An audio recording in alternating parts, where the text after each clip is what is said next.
Jacques Lacan, reinventar el psicoanálisis.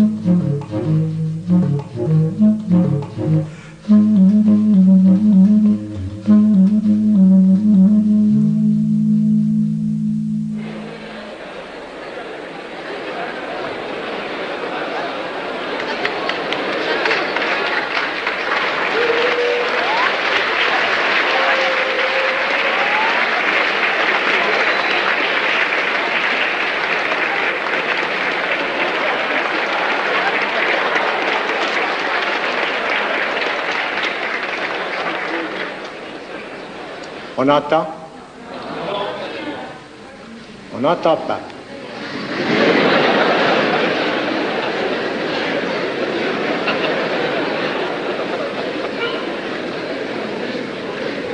Et comme ça, entend-on? Ça va pas? Dites, ça va? Alors, la cravate, donc, était un obstacle. J'ai jamais la moindre intention de faire une conférence, mais j'ai un enseignement. J'ai fait ça pendant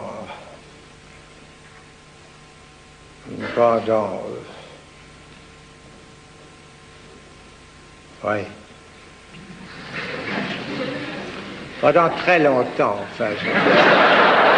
J'ai fait ça pendant 17 ans.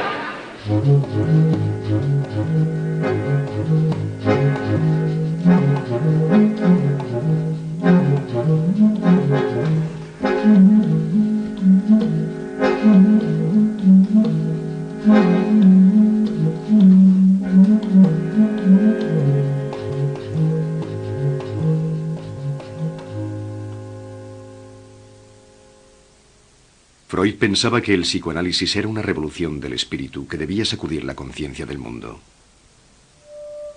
Consideraba el inconsciente como un depósito de fuerzas de pulsión que se hallaban constreñidas en las profundidades biológicas del alma. Explorador del artificio de la palabra, Jacques Lacan fue el único heredero de Freud que abandonó este romanticismo de la ciencia procedente de Darwin para revelar el carácter subversivo del psicoanálisis.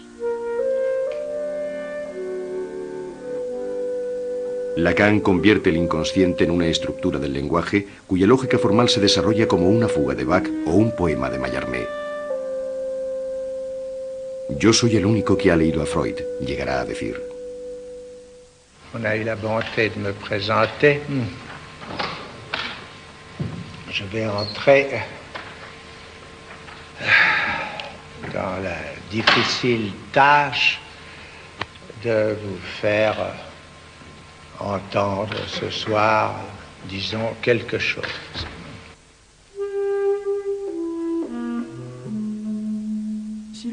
Para entender realmente el paso de Freud a Lacan y la importancia del psicoanálisis en Lacan, hay que darse cuenta de que supuso una reconstrucción total de los conceptos, como por ejemplo el concepto del sujeto. ¿Cómo caracterizar el sujeto en el momento en que aparece claramente en la doctrina lacaniana? En el fondo aparece a partir de varios elementos. En primer lugar, el sujeto es lo que debe ser pensado en la construcción del yo. Porque antes de teorizar a fondo sobre el sujeto, Lacan se interrogó primeramente sobre el yo. Pero en Freud, el yo es un concepto sin mucho misterio. Es el sistema percepción-consciencia. Mientras que en Lacan, bajo influencia filosófica, como podríamos ver, en el momento del célebre escrito sobre el estadio del espejo, el yo es el resultado ¿de qué? Del otro. Es decir, que mi yo es esa imagen de mí mismo. Es un yo especular que se refleja en el espejo del otro y que me es devuelto, por explicarlo de una manera sencilla. ¿Y a quién es devuelto? Pues a algo bastante enigmático que pronto se llamará el sujeto. De modo que el yo es esencialmente ilusorio o lugar de ilusión. Así es como Lacan enfoca el sujeto.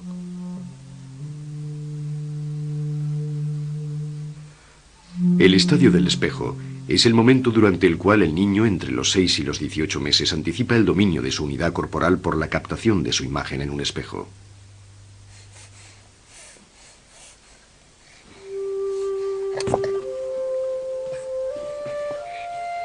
En 1936, Lacan se inspira en la leyenda de Narciso, condenado por los dioses a ahogarse mientras contempla su propio reflejo.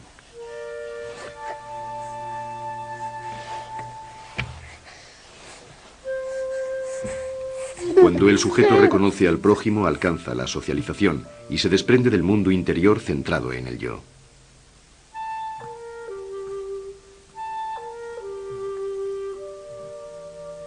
Por el contrario, cuando retrocede hacia el narcisismo primario, se abandona a un universo cerrado donde el otro no existe.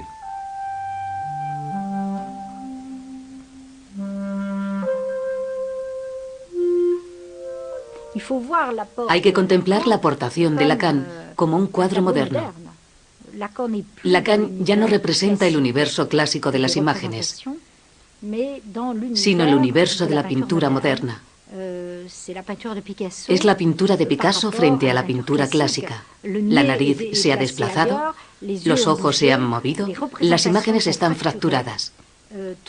Toda la modernidad está representada, mientras que Freud representa una imagen mucho más clásica del sujeto. Precisamente por eso podemos relacionar a Lacan con el barroco. Todo está deformado. Es como si fuera Freud, pero desmesurado.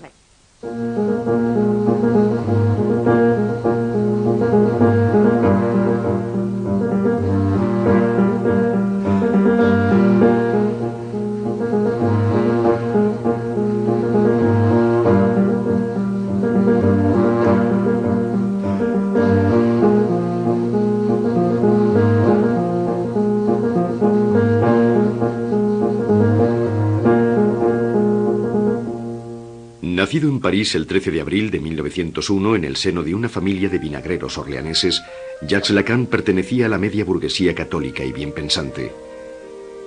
Con su hermano pequeño Marc François, que se convertirá en monje de la orden de los benedictinos, mantuvo una relación privilegiada.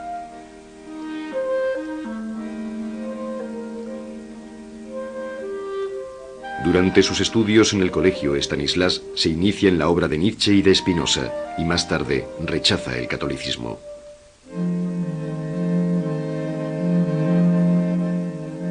De aquellos años pasados en uniforme, guardará la íntima convicción de que las heridas psíquicas, más violentas, surgen siempre en el interior de colectividades aparentemente sometidas a la mayor normalidad.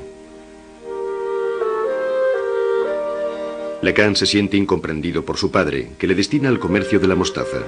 Así, entra en la modernidad del siglo XX por medio de una rebelión intelectual.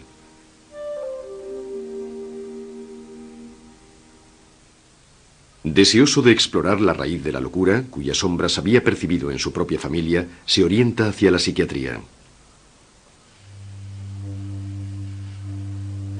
En el hospital de Saint-Anne se enfrenta al sufrimiento de un asilo y se apasiona por la paranoia, una forma de locura tan coherente que Freud la comparaba con un sistema filosófico. Lacan hace de la paranoia un modo de razonamiento lógico inscrito en el corazón de la personalidad humana. Naturalmente podríamos preguntarnos por el propio tema de la paranoia. Sabemos que tuvo mucha importancia para Lacan, puesto que fue el tema de su tesis doctoral, igual que para el surrealismo a través de Salvador Dalí. Ahora bien, la paranoia es la búsqueda de la verdad. Y la suposición del paranoico es que a pesar del desorden de las apariencias, en alguna parte se esconde una realidad de cuya existencia está plenamente convencido y que confiere sentido a todo lo que ocurre a su alrededor. Y esa realidad es generalmente un complot o un crimen urdido contra él. Y precisamente esa es la estructura misma de nuestra búsqueda del conocimiento. Por tanto, cuando deseamos conocer las cosas oscuras, las cosas ocultas, como decían los escépticos, todos nosotros somos esencialmente paranoicos. De este modo, la paranoia o la psicosis revelarían la propia estructura del deseo de conocer, que desde Aristóteles todos sabemos que es el deseo de la ciencia. Y yo creo que eso fascinaba a Lacan, porque eso significa que el fondo del espíritu es delirio, y si el fondo del espíritu es delirio, la verdad se halla al final de esa búsqueda delirante.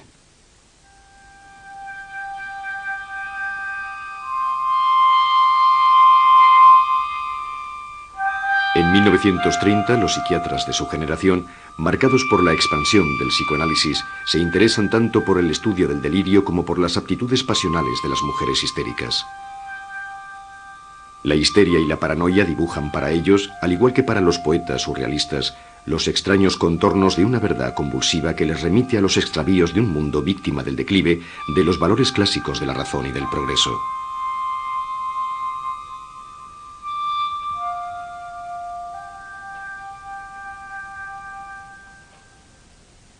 En 1932, Lacan publica su tesis de medicina dedicada al estudio de un caso de paranoia femenina.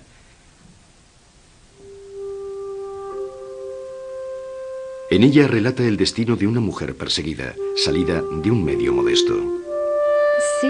Es la historia de una empleada de correos que sueña con otra vida, que comete una tentativa de asesinato sobre la persona de una célebre actriz de la época, Huguette Duflos, y que fracasa en su intento.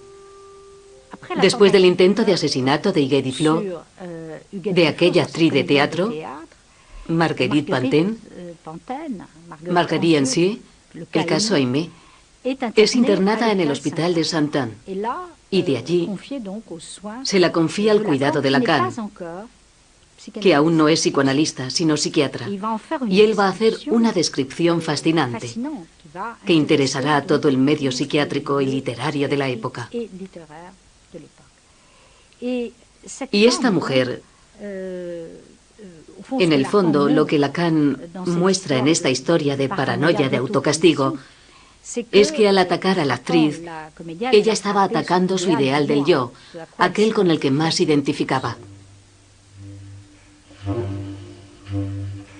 Al año siguiente, en 1933, las hermanas Papin, sirvientas en la ciudad de Mans, asesinan salvajemente a su señora. Como en el caso Aimé, Lacan muestra que el verdadero móvil del crimen no es el odio de clases, sino la estructura paranoica a través de la cual un sujeto ataca el ideal del amo que lleva dentro de sí.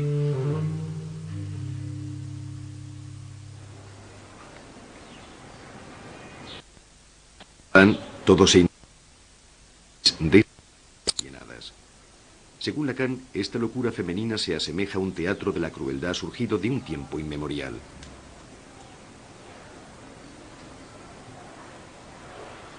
Es la manifestación contemporánea de una tragedia clásica, revisada y cotidiana del amo y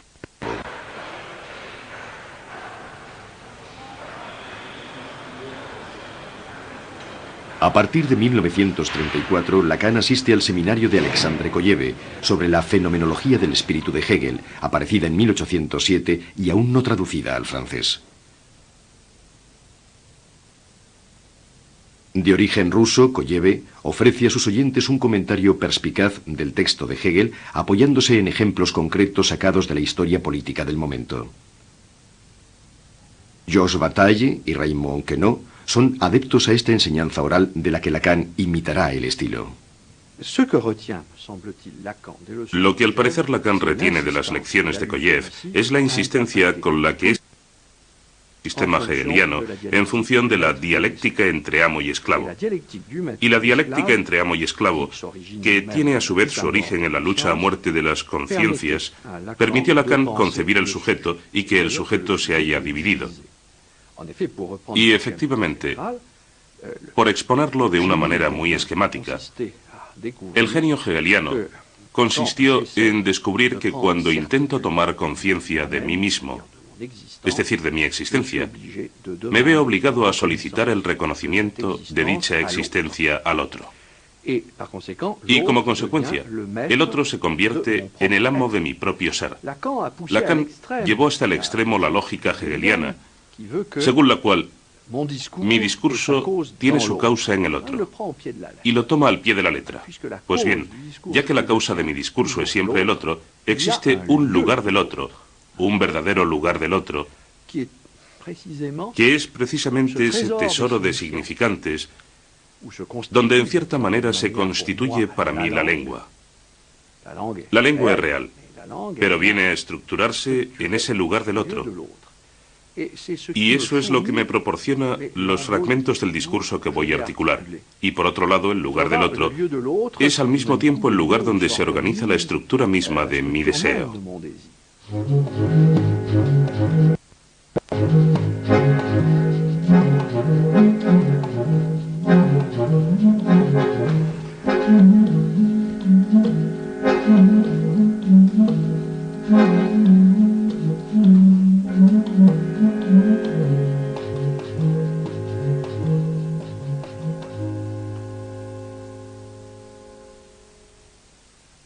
En 1934, Lacan se casa con Marie-Louise Blondin, con la que tendrá 3 hijos, Caroline, Tribot y Sibylle.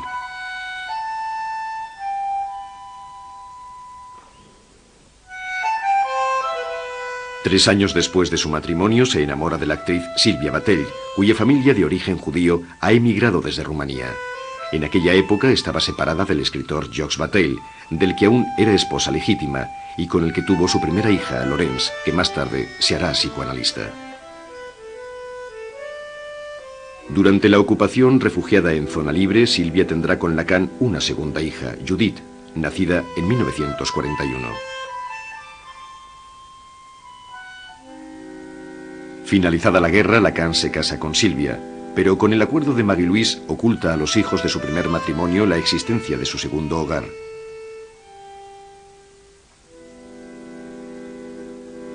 Teórico del amor y del gozo femenino, Lacan buscará sin cesar los refinamientos de una seducción de la que sabrá describir todos sus engaños. Le réel pour l'être parlant, c'est qu'il se perd quelque part. Et où? C'est là que Freud a mis l'accent, il se perd dans le rapport sexuel. Il est absolument fabuleux que personne n'ait articulé ça avant Freud, alors que c'est la vie même des êtres parlants. Qu'on se perde dans le rapport sexuel, c'est évident, c'est massif, c'est là depuis toujours, et après tout, jusqu'à un certain point, on pourrait dire que ça ne fait continuer. Si Freud a centré les choses sur la sexualité, c'est dans la mesure où, dans la sexualité, l'être parlant bafouille. Est-ce qu'il a ou non le sentiment qu'il y a quelque chose qui se répète dans sa vie, toujours la même, et que c'est ça qui est le plus lui? Qu'est-ce que c'est que ce quelque chose qui se répète? Un certain mode du jouir.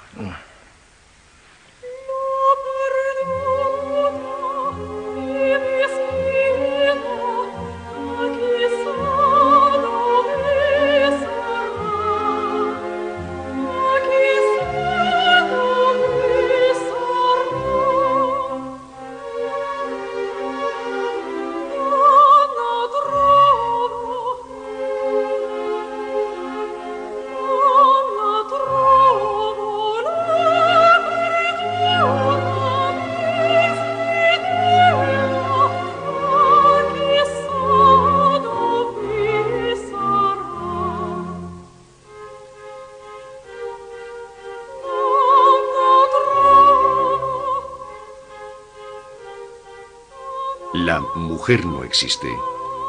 El amor es dar lo que no tenemos a alguien que no lo quiere. El deseo del hombre es el deseo del otro. Lacan tenía el arte de inventar sentencias y expresarlas con sentido del humor.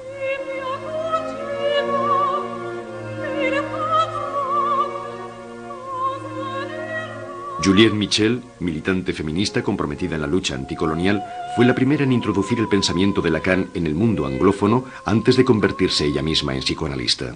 En Inglaterra, y espero no adornar demasiado la realidad haciendo prueba de nostalgia hacia el pasado, creo que nos apropiamos de Lacan. A menudo nos han acusado. A menudo me han acusado de tergiversar el pensamiento de Lacan, pero creo que fue una apropiación con fines políticos. No es que fuéramos demasiado estúpidos para entender sus sutilezas. Ciertamente es una posibilidad, pero esa no era la razón principal de aquella situación. Lo que nosotros queríamos es que Lacan sirviera a nuestras reivindicaciones políticas de izquierdas y al mismo tiempo que sirviera al feminismo. El feminismo llegó a Inglaterra con un fuerte eslogan: todo lo que es personal es política. Pero las mujeres no aparecíamos en ningún estudio, en ninguna estadística sobre la educación o sobre el trabajo en los años 60. Las mujeres no existíamos como categoría. Hemos olvidado que las mujeres no éramos una categoría, y la teoría de Lacan hablaba de esa no categoría de las mujeres. Por lo tanto, Lacan tenía un doble interés.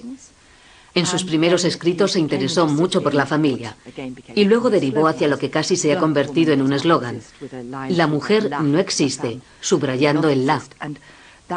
Y esa combinación de no existencia de las mujeres o de la mujer y el interés por la familia hablaba precisamente de la situación en la que nos encontrábamos en la cultura inglesa en aquella época.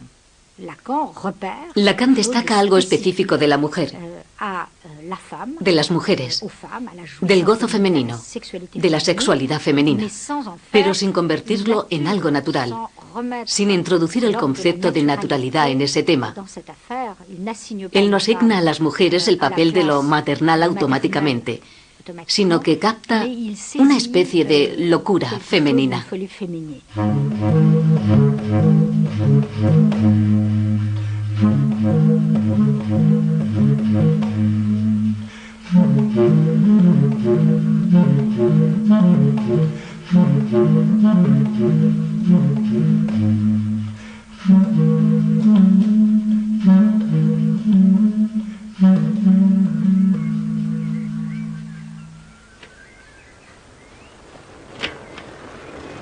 La tradición de la presentación de enfermos, heredada de la medicina hospitalaria, consistía en exhibir a un paciente ante un auditorio de facultativos o de estudiantes para que éstos le hicieran unas preguntas cuya significación profunda se suponía que se le escapaba.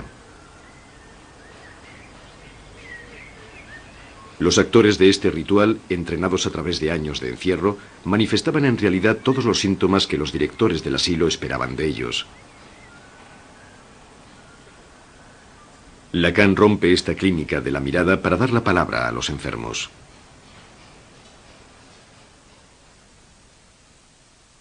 Analizado por Lacan, el psicoanalista Jean-Bertrand Portalis asiste a estas presentaciones al mismo tiempo que participa en el famoso seminario cuyos resúmenes transcribe. Lacan era extraordinariamente, yo diría que cortés con sus enfermos, tratándolos no como a pacientes de asilo, sino realmente como, es lo mínimo, me dirá usted, pero no siempre es el caso, como seres humanos.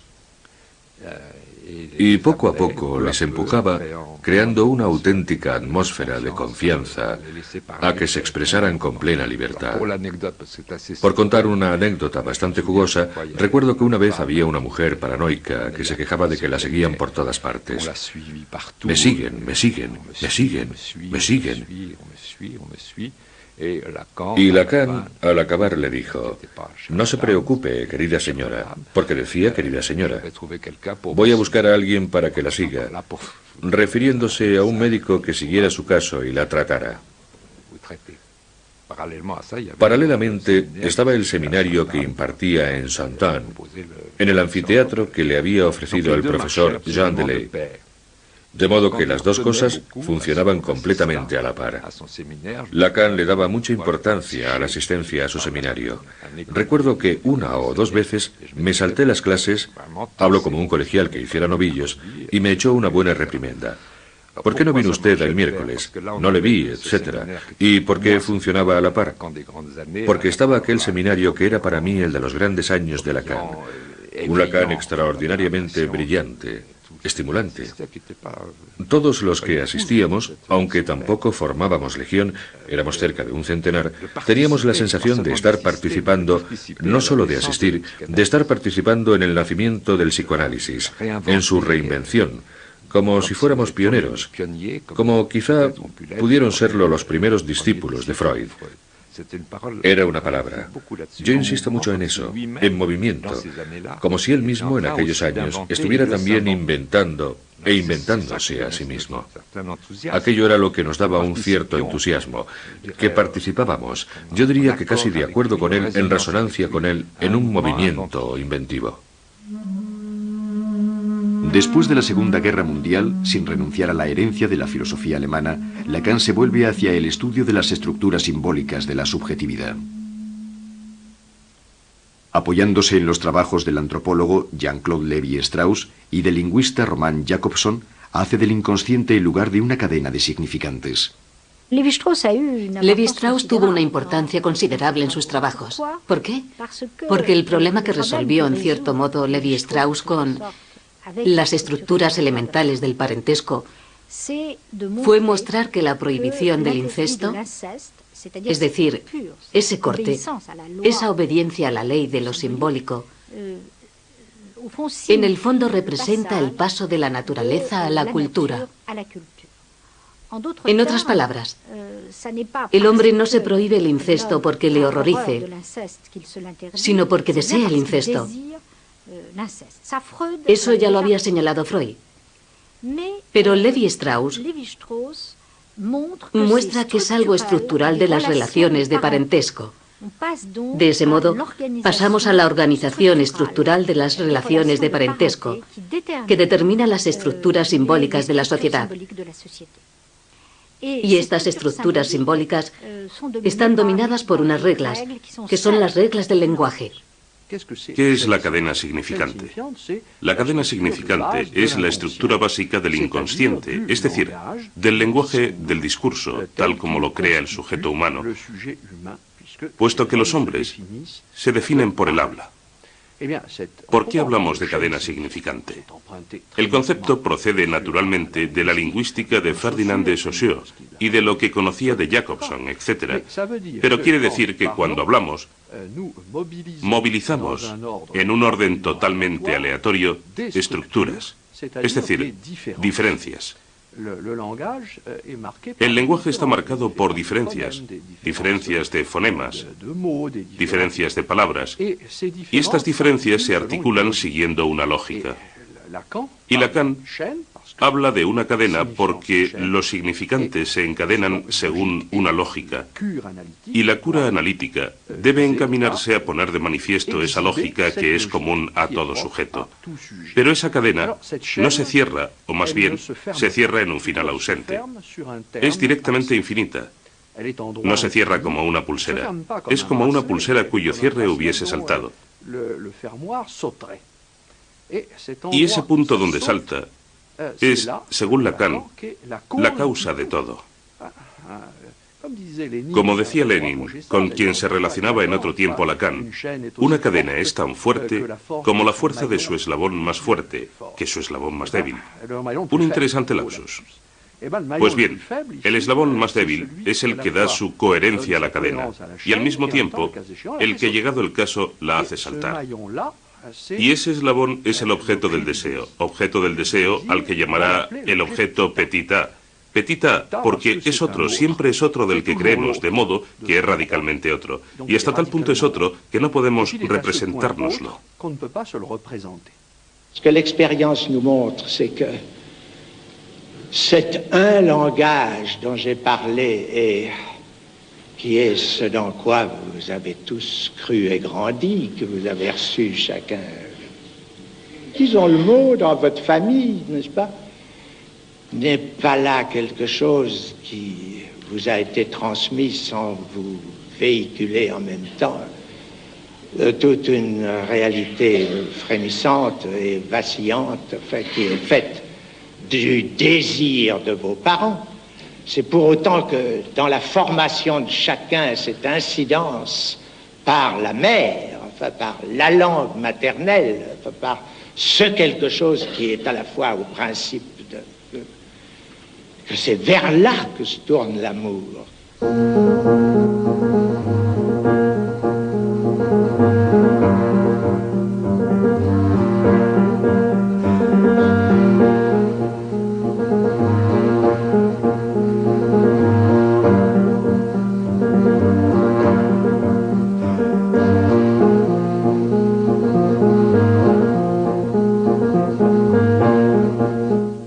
Pionera del psicoanálisis, Marie Bonaparte se consideraba en 1950 como la única heredera francesa de Freud, cuyo recuerdo celebraba fielmente con el apoyo de la IPA, la International Psychoanalytical Association, fundada por Freud en 1910. La IPA estaba entonces dominada por una corporación de honorables clínicos, mayoritariamente anglófonos y poco abiertos a la virtuosidad de las especulaciones lacanianas.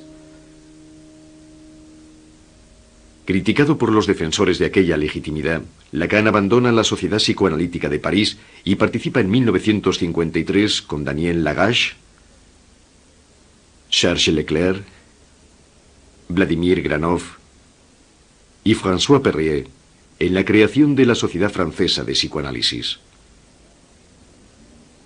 Su amiga Françoise Dolto, fundadora de un nuevo enfoque psicoanalítico de la infancia, le ofrece su apoyo. De modo que fundan la Sociedad Francesa de Psicoanálisis, que durará 10 años y que será un caldo de cultura para toda la juventud de la época. Y Lacan, ya sea como analista, controlador, maestro, iniciador o estimulador, a través de sus seminarios que tienen lugar en el Hospital Sainte-Anne en aquel momento, y de la presentación de los enfermos, se convierte en el gran renovador, en el gran reinventor del psicoanálisis en Francia. Y aquella generación tiene la sensación de ser la pionera en algo nuevo alrededor de Lacan, pero al mismo tiempo desean permanecer en la IPA, en esa legitimidad freudiana en la que ya no están, porque sus maestros han dimitido. La característica de Lacan es que se enfrenta al conjunto, que se toma por Freud y es el único que dice: yo regreso a los orígenes, regreso en el sentido de Freud, no un postfreudismo, ni tampoco dejar atrás a Freud. De modo que se presenta como refundador, y el refundador es transgresivo, no respeta ninguna regla. Pero para la IPA resulta inaceptable, y no solo por la duración de las sesiones. Están dispuestos a aceptar las enseñanzas de Lacan. Aceptan totalmente sus enseñanzas, pero solo si permanece en la IPA como filósofo teórico, nunca como formador de alumnos. Así que Lacan va a encontrarse en una situación totalmente distinta a la de Freud, siendo fundador y a la vez director de la escuela. Es decir, que Lacan, al fundar la Escuela Freudiana de París en 1964, va a ejercer funciones que Freud nunca ejerció. Será a la vez cabeza pensante, analista y jefe político de su escuela. Es decir, que acumula todas las funciones, mientras que Freud había delegado el poder, digamos político, a sus discípulos. Fundo, solo como lo he estado siempre, en mi relación con la causa psicoanalítica, la Escuela Francesa de Psicoanálisis, cuya dirección asumiré personalmente durante los próximos 4 años, pues nada me impide responder de ello en el momento presente.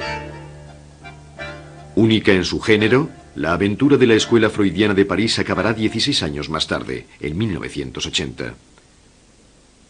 Gracias a ella, Lacan pudo situar el deseo de ser analista en el corazón mismo de la formación de futuros didactas.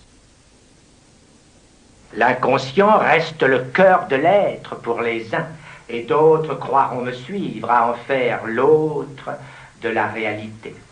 La seule façon de s'en sortir, c'est de poser qu'il est le réel, ce qui ne veut dire aucune réalité. Le réel en tant qu'impossible à dire, c'est-à-dire en tant que le réel c'est l'impossible, tout simplement. La verdad es que me produce un efecto curioso, casi una extrañeza inquietante, porque estoy oyendo la voz de Lacan y al mismo tiempo le he imitado tantas veces, ya lo ve, transferencia, no muerte, que no sé muy bien si es a mí a quien escucho o a él. Es él en toda su extensión, con ese suspense del que hablaba hace un rato, con esa fórmula definitiva y sin embargo totalmente enigmática. Lo real es lo imposible es lo real, en tanto que se siente uno un poco perdido y te dices, puede que sea genial o puede que sea yo que no entiendo nada. Me recuerdo lo que dijo Lacan al comenzar un seminario con gente como Merleau-Ponty, Hippolyte, Monet, Ricoeur, muchos otros. Todavía me parece estar escuchándole mientras decía, quizá no dirigiéndose a ellos, sino al auditorio en general. Pero bueno, ¿van a abrir de una vez sus entendederas?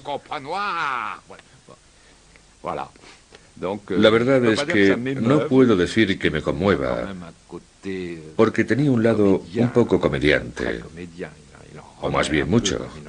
Le gustaba adornarse, igual que se adornaba en su atuendo, con sus chaquetas, sus cuellos tipo Mao y sus famosos puros retorcidos. Cuando comenzó sus seminarios me interesó muchísimo. Y cuando entendí algo, me parecía genial, porque en pocas palabras englobaba una experiencia de múltiples casos. Y en eso consiste la simbolización. Así que me decía, este hombre habla de cosas, y lo que no entiendo debe ser de la misma onda.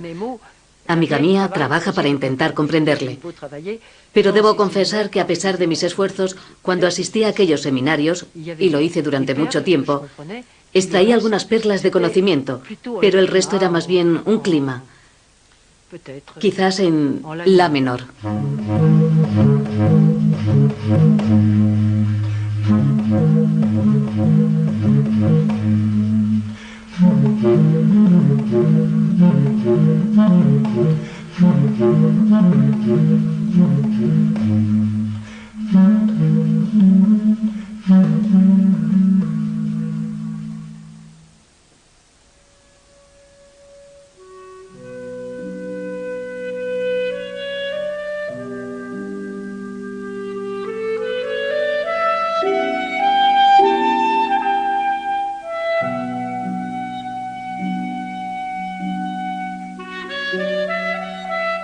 Fue en Roma, en 1953, en esta ciudad que ama apasionadamente, hasta el punto de regresar a ella sin cesar, donde Lacan definió los tres términos principales de su enseñanza durante un discurso dirigido a los miembros de la Sociedad Francesa de Psicoanálisis.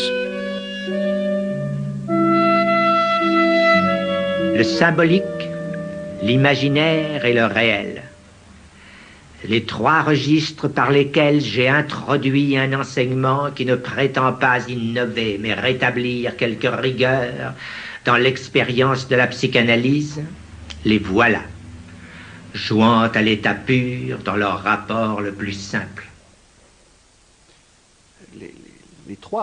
Los tres registros, por medio de los cuales Lacan quiere restablecer la dignidad del psicoanálisis. Tres registros que están anudados entre sí. Eso es lo que él quiere decir. Tres conceptos fundamentales en el sentido de la más antigua tradición filosófica. El platonismo, el aristotelismo y el estoicismo tenían conceptos fundamentales. Es impresionante escuchar esa pretensión en la fundación. Y lo real es lo que permite anudarse a lo simbólico y a lo imaginario, y anudarse a sí mismo a los demás. De modo que si separamos unos de otros los tres términos, la estructura fundamental del ser se derrumba. ¿Qué es lo imaginario para Lacan? Es el lugar de las ilusiones del yo. Pero cuidado, esas ilusiones existen, forman parte de nuestro psiquismo. Vivimos en un mundo de ilusiones, de representaciones que marcan nuestra vida y que permanecen siempre. De ahí el famoso tópico de Lacan sobre los tres términos importantes: simbólico, imaginario y real. Lo simbólico que de algún modo es la prioridad que nos determina, que se hace ley, es la función simbólica en el sentido de Levi Strauss. Es la idea de que estamos dominados por estructuras. Estructuras que pueden ser sociales, simbólicas o estructuras del lenguaje. Lo real es lo que escapa a toda simbolización, el lugar de la locura, de las pulsiones, del emerger de lo ilimitado. De modo que lo real suscita lo imaginario y lo simbólico, y se articula con ellos. Pero realmente yo creo que hay que entender lo real lacaniano como la falta, como suele decirse, o llegado el caso, lo que solo puede manifestarse en la nada. Pero la nada es lo que está ahí, lo que vuelve ahí. No lo existente que está ahí, sino el hecho para él de estar ahí. Eso es. Y en ese sentido, Lacan es un formidable realista y conecta con todas las grandes escuelas realistas de la filosofía.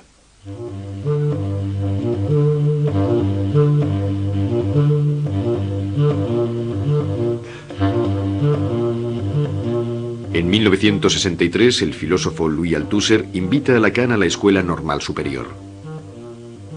Embarcado él mismo en una lectura estructural de la obra de Marx, que trata de desligar el comunismo de su derivación staliniana, le ofrece un brillante auditorio de jóvenes alumnos en busca de una revolución cultural que tiene a China como horizonte. Entre ellos, Jacques Miller, que se entrega con entusiasmo al servicio de los textos lacanianos. Más tarde se casará con Judith y se convertirá en el redactor de los seminarios de su suegro.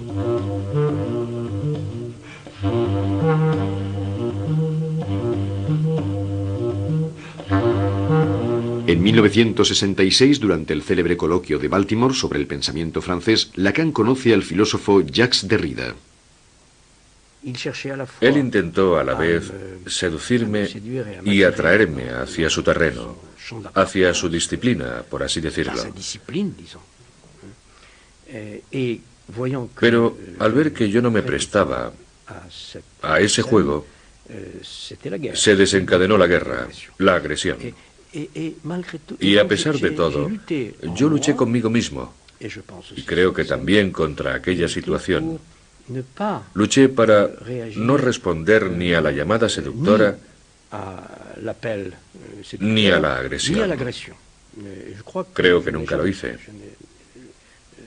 Y con el paso del tiempo, me refiero a después de su muerte, aunque yo ya sabía que pasaría esto cuando aún vivía, con el paso del tiempo, en el fondo he acabado por amar aquella situación, por amar aquel recuerdo.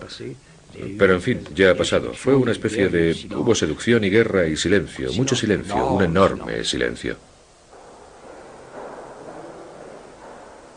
Tras la publicación de sus escritos en 1966, Lacan se convierte en un pensador reconocido, admirado por sus alumnos y odiado por sus adversarios.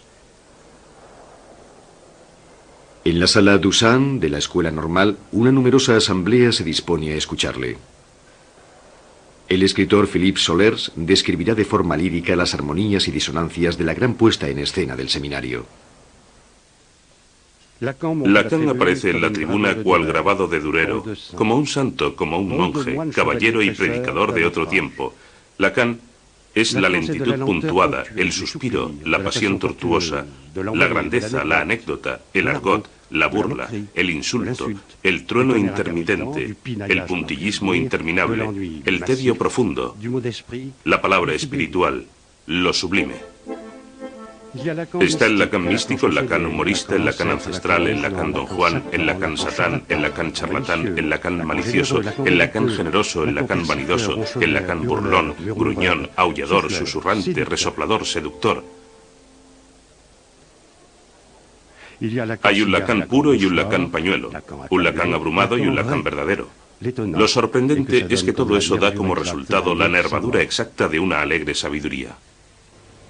Pendant un certain temps, on a pu croire que les psychanalystes savaient quelque chose.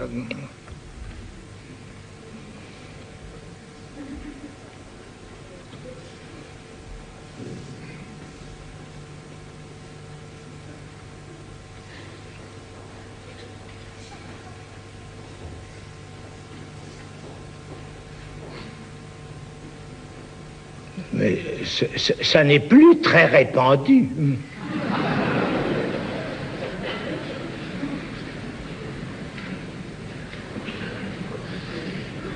Le comble du comble, c'est qu'ils n'y croient plus eux-mêmes.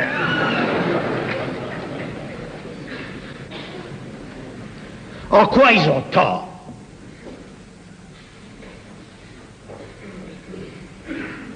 Car justement, ils en savent un bout.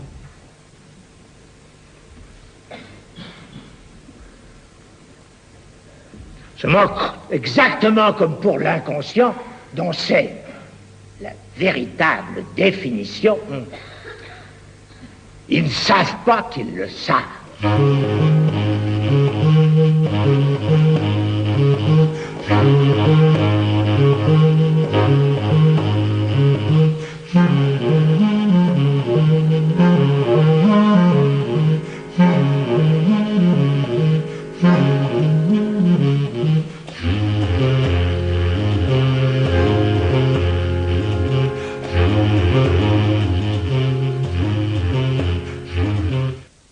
Desde 1950, Lacan había puesto en entredicho el ritual de las sesiones cronometradas de 55 minutos impuestas por la IPA y destinadas a preservar a los pacientes y a los alumnos en formación del poderoso influjo transferencial de sus maestros.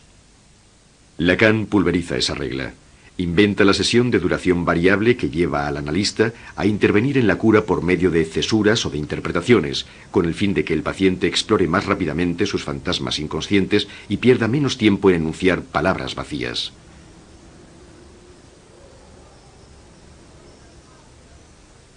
En 1971, profundamente afectada por el suicidio de su hermana, la psicoanalista portuguesa María Belo decide realizar con Lacan una segunda etapa de análisis. Creo recordar que fue una de las primeras veces que me refería al fallecimiento de mi hermana. Estaba llorando mucho y no tenía pañuelo. Él se dio cuenta y salió para traerme uno. Y bueno, yo me quedé con él, porque era un pañuelo de verdad, no un pañuelo de papel como hacen ahora. Era un pañuelo de mujer, de encaje, un pañuelo muy bonito. Así que me lo llevé para lavarlo y devolvérselo la próxima vez. Y me di cuenta de que era un pañuelo muy antiguo, porque estaba un poco rasgado y era de seda. Y de una forma imaginaria, de transferencia, pasé algún tiempo, no sé muy bien cómo se dice en francés, arreglando aquel pañuelo, haciendo una especie de encaje alrededor de aquel desgarro, que de hecho tenía mucho que ver, de una forma simbólica, con el desgarro que me había llevado hasta él. La calidad de su presencia hacía que se desencadenara un trabajo. Cada sesión desencadenaba un enorme trabajo analítico en mí, hasta el punto que cuando llegaba a mi casa escribía cartas de varias páginas que luego depositaba en su buzón durante los intervalos entre las sesiones.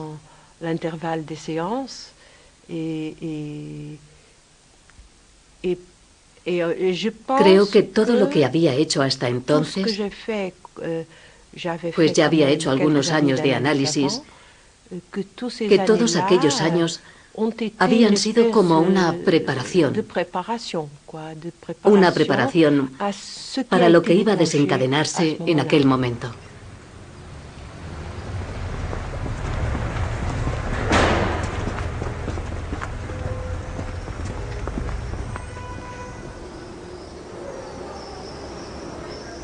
A la edad de 70 años, angustiado por no haber dedicado bastante tiempo a transmitir sus enseñanzas, Lacan comienza a realizar sesiones analíticas a todos los discípulos que le profesan un amor incondicional. Sin justificación clínica, transforma progresivamente la experiencia de la cura en un laboratorio de lo extremo y acaba reduciendo la duración de la sesión a unos pocos minutos. Lacan instauró aquel método hasta la práctica disolución de la sesión. Primero porque, en su situación de maestro solicitado, no podía rechazar el análisis a ninguna persona. Y por otro lado, su pasión se traducía en una escucha muy particular, incluso en aquella ausencia de tiempo, que era sustituida por otra cosa distinta en el estudio de la calle Lille y de su apartamento. Aquellos que vivieron esa experiencia llevada al límite de lo imposible, pues aquellas sesiones ultra breves eran como algo imposible, pudieron extraer cosas negativas y a veces cosas positivas, pero participaron en una aventura única. Lo que yo aprendí del análisis lacaniano fue sobre todo la forma de cortar la sesión. Es decir, servirse del corte de una sesión como una forma de interpretación o como una manera de hacer sentir